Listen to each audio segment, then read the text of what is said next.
તો ખેડૂત ભાઈઓ, આ ભાઈ જે મૂકે છે તે ફિનાઇલની ગોળી છે.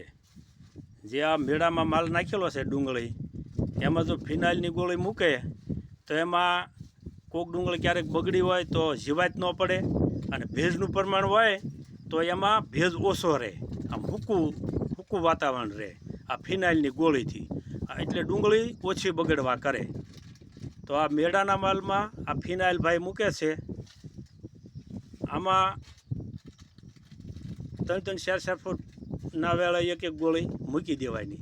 એક જોડી ઊંચી કરીને, એક પોળી ઊંચી કરીને એની નીચે આ ડુંગળી પૂળી વાળેલી છે. જો આ ભાઈ છે ને હાથમાં એ ફિનાઇલની ગોળી છે અને તે મૂકે છે.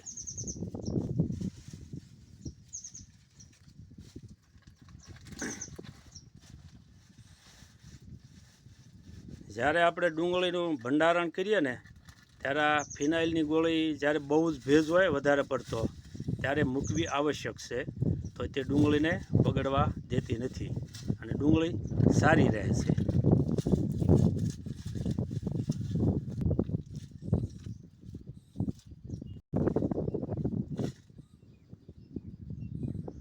તો ખેડૂત ભાઈઓ, તમારી પાસે જો ડુંગળીનો સંગ્રહ કરેલો હોય તો ફિનાઇલની ગોળીનો ઉપયોગ કરજો.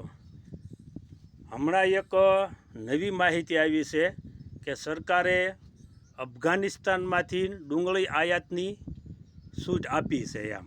જોકે એ માહિતી આવી છે. હવે એ માહિતી સાચી હોય કે ખોટી હોય, એ આમ તો સાચી જ હોય એવું લાગે છે, કારણ કે આ સરકારનો ભરોસો નહીં. આમ ખેડૂત વિરુદ્ધ તો લાગે છે આ સરકાર.